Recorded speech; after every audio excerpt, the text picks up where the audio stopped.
Hey there everybody, in this video we're going to be reviewing the fantastic Aputure Amaran H528W, the daylight flood version of the 528 line.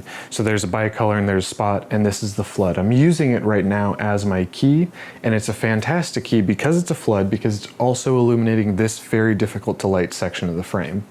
I'm using as well my Aputure Amaran F7. I kept calling it the F1 in my review video because of the nomenclature that's on the back, but it's over here as the hair light, so I hope you see some nice modeling. I certainly did when I checked it on the back of the camera mere moments ago. Now, to get into the light, it has a couple of very key features that I really love, right? So it's a very high CRI of 95. It does have that wider beam angle of 75 degrees as opposed to the typical spot of 25 degrees or less. And it's actually not that powerful. So let's dive into each of those three, and I hope that I can convince you that this should be the light for you. So first off, that high CRI of 95, right? You're like, great, well, it's not 100, and it's just a daylight, it's not bicolor. It does include some CTOs that you can slide in for tungsten if that's going to be the way that you wish to light your scene.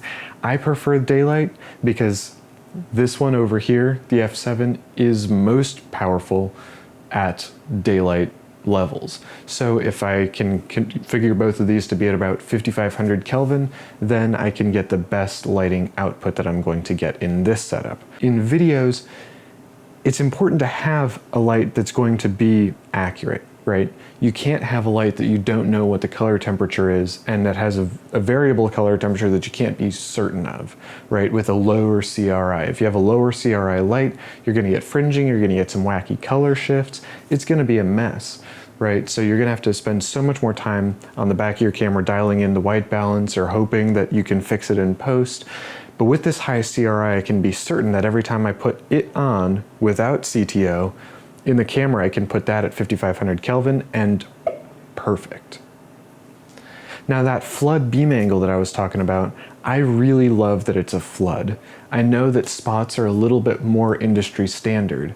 However, for my use case, and I think that it could be for a lot of years as well, a flood is going to end up being more practical because of the fact that it's going to illuminate some of these more difficult to light areas, so you keep a brighter overall environment. I'm shooting this at night, by the way, and you're probably having a hard time telling that super clearly because of the way that the flood is filling in a lot of this space. If you're astute, you will notice that this bookcase is a little bit less well lighted, and that's because I'm specifically trying to hit that corner because that corner irritates me so much how I can't light that effectively.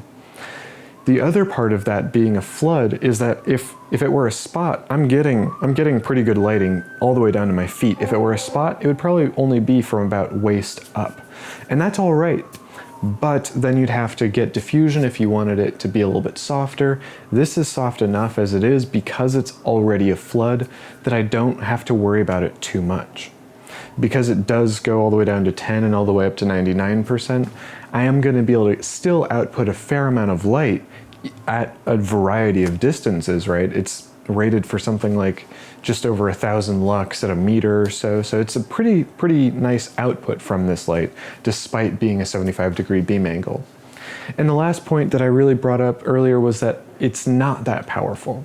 You can get this exact same light in the spot configuration, and it's like 4 times as powerful for the same amount of money. And that sounds like a great idea, right? All you gotta do is just put it a little bit further away, and then you get all the rest of the angle in. But I work in a fairly confined space. I don't have that much room that I can take up with all the gear to be able to make this happen. And I don't want it to be a very harsh light. I want it to be a soft light. I really like diffuse light. So from those two perspectives, I need something that I can bring in closer.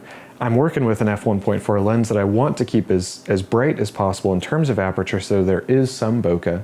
And when I'm taking it outside and shooting photography with it, I want it more as a fill. I don't want it to be a key.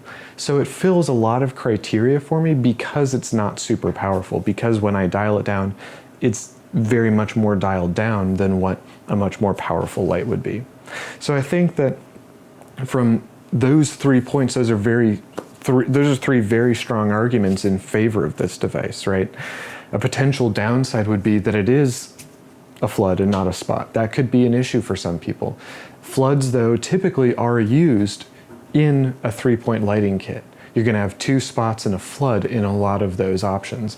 That or ones that can change whether or not they're spots or floods.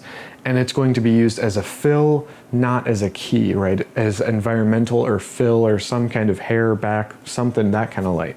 And that makes a lot of sense because it's going to cover a lot more territory. It's going to be a lot less dramatic.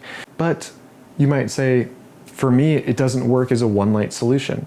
To that I say, that's fine, but can you really ever have a one light solution, right? In this space, I can't do that, even if I put CTO in here, because the tungsten lights, the rest of the tungsten lights in the room are 3 or 4 different color temperatures. So then when I'm trying to dial in the color temperature for this with CTO, it doesn't quite work. So I would highly recommend thinking very carefully about, can I get away with only one light, and making your decision after that, because as a flood, I think I'm negating a lot of the issues that I would have if it were a spot. From a CRI perspective, of course it could be higher, but it is a budget option. Coming in at only just about 150 bucks on Amazon or B&H Photo Video, 160 perhaps, you're gonna be able to pick up a couple of these, or an option like an Aputure Amaran F7 to act as a secondary light source. Because of that, you're gonna be able to control the light in your space a little bit more effectively. You're going to be able to have a much higher output because of the lighting that the effort that you're putting into lighting, without having to put a huge amount of money into your lighting. It's got a 10,000 hour lifespan, so that's fantastic. Now I've also put some third-party batteries on here. Can't remember exactly the brand, but they are 970s, and so they're about 8,700 milliamp hours. If I've got that wrong, I'll correct it over top here in post, but that's nice. I can get about 4 hours or so at maximum output out of those, which I'm really happy about. However, you do have to plug it in. But at that point, when you do plug it in to charge those batteries, it's going to charge them faster than any other charging solution. So for example, I bought some more slim batteries for my F7, and those came with a charger. That was the RAV Power charger. That RAV Power, it was RAV Power batteries and charger kit. The charger doesn't work very well at all. It takes forever. But this, as an actual charging station, works fantastically. I can charge the 2200 milliamp hour batteries, or whatever those are from RAV Power, up in 45 minutes or an hour, much the same way I can charge my DJI Mavic Air batteries in about 45 minutes or an hour.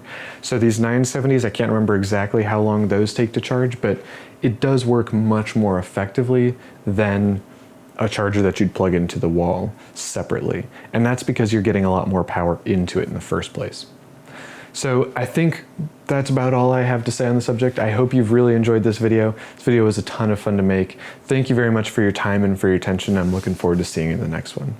Please don't hesitate to check out the Amazon affiliate links in the description for these products that I've mentioned in this video, as well as the gear that I use to make my videos. I'd really appreciate it.